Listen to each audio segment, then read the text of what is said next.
জিম্মাদারি কার? জিম্মাদারি কার?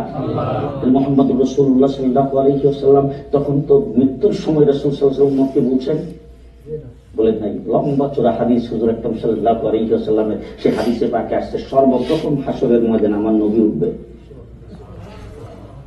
যত জায়গায় দেখবেন সব জায়গায় আমার নবী আগে। হাসরের ময়দান একদম ফাঁকা, কেউ নাই। যখন ইসরাফিল আলাইহিস সালাম মানুষগুলি উঠার জন্য হাসরের ময়দানে সিংহে পা দিবেন, সর্বপ্রথম জিবরাইল আমিন আল্লাহর নবীর রোজার মধ্যে পাখা দিয়া বাড়ি দিবেন। সেখানে যখন পাখা মারবেন তখন রাসূল সাল্লাল্লাহু আলাইহি ওয়াসাল্লাম সর্বপ্রথম উঠবেন। উল্টা দেখবেন হাসরের মাঠটা পুরা খালি, পুরা খালি। হুজুর কাঁদতে থাকবেন, গাল বেয়ে পানি জড়তে থাকবেন, চিৎকার করে জিবরাইল আমিনকে জিজ্ঞেস করবেন, জিবরাইল আমার উম্মত কোথায়? আমার উম্মত কোথায়? উম্মতকে জাহান্নামে চলে গেল নাকি? উম্মতের বিচার হয়ে গেছে নাকি? আমার উম্মতকে দেখতেছি না। জিবরাইল আমিন বলেন, হুজুর একমাত্র আপনি উঠছেন, কোন নবী ওঠে নাই। হুজুর আকরাম সাল্লাল্লাহু আলাইহি ওয়াসাল্লাম ওই জায়গা থেকে সামনের দিকে যাইতে থাকবেন আর উম্মতি উম্মতি বলতে থাকবেন। 1,24,000 নবী তখন বলবেন নাফসি নাফসি নাফসি। উলামায়ে কেরাম এখানে আসে জিজ্ঞেস করে দেখেন, হযরত ঈসা আলাইহিস সালাম বিবি মারিয়ামের কথা স্মরণ নাই, হযরত মুসা আলাইহিস সালাম বিবি আসিয়ার কথা স্মরণ নাই, কেউ কাহারও স্মরণ নাই, শুধু নাফসি নাফসি, আমার কি উপায়, আমার কি উপায়। ওই দিন আল্লাহ পাক একটা নাম ধারণ করবেন, কাহ্হার। কি নাম? কাহ্হার। সবচাইতে বেশি রাগান্বিত। আল্লাহ তখন রাগ করে বসে থাকবেন। এইগুলি বিচার করে লাভ, এইগুলি দিনে ভোর রাত্রে করছে,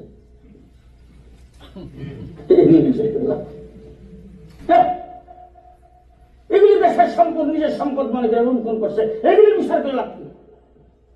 মহারাগ আল্লাহ পাক বসে থাকবেন। তখন তামাম হাসরের ময়দানের যত বড় বড় লিডার বর্তমান যুগে আছে, অতীতে যত লিডার গেছে, ফেরাউন, নমরুদ, হামান, সাদ্দাত, আবু জাহেল, সমস্ত লিডার বিল্লাহ, সমস্ত মানুষ মিলে সর্বপ্রথম আদম আলাইহিস সালামের কাছে যাবে।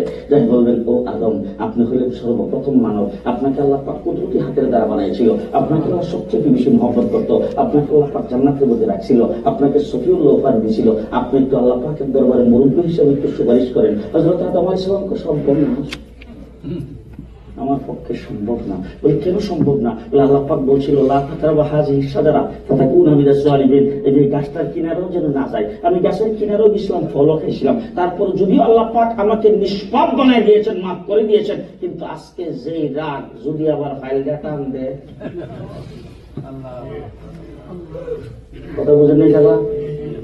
আমরা যে গত 2021 সালে যে অ্যারেস্ট হয়েছিলাম, অ্যারেস্ট হওয়ার পরে সর্বপ্রথম যেটা জিজ্ঞেস করছে, জীবন আর কয়বার জেল কাটছে? কেস মামলার কয়টা আছে? যদি আমার ফাইলটা কান দেয়, লম্বা চূড়া হাদিস, সমস্ত মানুষগুলি নূহ আলাইহিস সালামের কাছে যাবে, ইব্রাহিম আলাইহিস সালামের কাছে যাবে, মুসা আলাইহিস সালামের কাছে যাবে। এইভাবে যাইতে যাইতে যাইতে যাইতে কোন নবী সুপারিশ করার জন্য সাহস করবে না। কোন নবী, সমস্ত নবী বলবেন অপারগ, আমাদের পক্ষে সম্ভব না। সর্বশেষ হযরত ঈসা আলাইহিস সালামের কাছে যাবে, ঈসা আলাইহিস সালাম বলবেন সম্ভব না, অসম্ভব। তবে হযরত ঈসা আলাইহিস সালামের ব্যাপারে হাদিসে পাকে রাসূল বলছেন, ঈসা আলাইহিস সালাম বাড়তি একটা কথা বলবেন, সেটা হলো ঈসা আলাইহিস সালাম বলবেন, এতক্ষণ পর্যন্ত আপনারা বিভিন্ন জায়গায় গিয়েছেন, নবীদের কাছে গিয়েছেন, কেউ সুপারিশ করার জন্য এগিয়ে আসে নাই, আমিও সুপারিশ করার জন্য এগিয়ে যাইতে পারবো না, তবে আসেন আপনাদেরকে সহ এবং একজনের কাছে যাব, যার কাছে গেলে সুপারিশ হবে, যার সুসংবাদ দেওয়ার জন্য আল্লাহ পাক আমাকে পৃথিবীতে প্রেরণ করেছিলেন।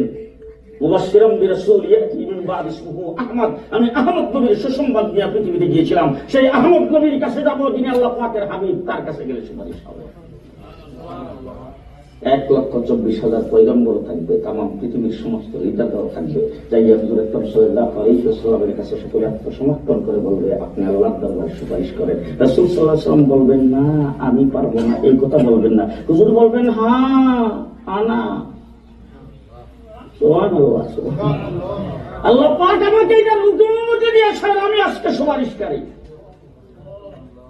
হুজুর আকরাম সাল্লাল্লাহু আলাইহি ওয়াসাল্লাম হাদিসে পাকে বলেছেন, যখন আল্লাহর দরবারে রাসূল সুপারিশ করার জন্য যখন ইচ্ছা পোষণ করবেন, দুনিয়াতে যেমন আল্লাহ পাক মক্কা থেকে রাসূল সাল্লাল্লাহু আলাইহি ওয়াসাল্লামকে মেরাজ পর্যন্ত উঠিয়ে নিয়েছেন, ঠিক হাসরের ময়দানে আল্লাহ পাকের নিকটতম জায়গা মুকামে মাহমুদে আল্লাহ পাক হুজুরকে জায়গা দিবেন। এখানে মুহাদ্দিস বসা আছে, ওনাদেরকে জিজ্ঞেস করলে পাবেন, হাদিসে দেওয়া হয়েছে রাসূল সাল্লাল্লাহু আলাইহি ওয়াসাল্লাম বলেছেন, সেখানে যাইয়া হুজুর আকরাম সাল্লাল্লাহু আলাইহি ওয়াসাল্লাম সেজদায় পড়বেন। সেজদা সম্পর্কে হাদিসে পাকে আসছে কমপক্ষে 1 সপ্তাহ, আর এক রাওয়ায়াতে আছে 40 দিন লম্বা সেজদা।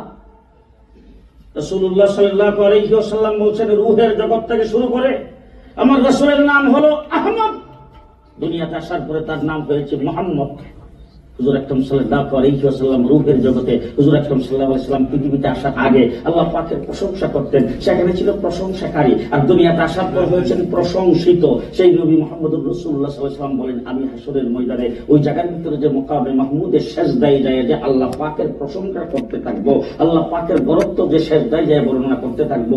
অতীতে দুনিয়াতে থাকতে আল্লাহর যত বরত্ব বর্ণনা করেছি, যেই সমস্ত শব্দ করেছি, সেই সমস্ত শব্দে করব না, আল্লাহ পাক এর চাইতে আরো আলা তরিন শব্দ আমার জেহেনের মধ্যে ডালতে থাকবে। আমি এই সমস্ত গুরুত্বপূর্ণ শব্দ দিয়ে আল্লাহ পাকের প্রশংসা করতে থাকবো, আর আমার চোখের পানি ছাড়তে থাকবো। চোখের পানিতে রাসূল বলছেন সেজদার জায়গাটা ভিজে যাবে। 1 সপ্তাহ পরিমাণ সেজদা। সেজদার পরে আল্লাহ পাকের দিল নরম হয়ে আসবে। সুবহানাল্লাহ। আমার আল্লাহ তখন সর্বপ্রথম ডাক দিবেন, ইরফা রাসাক,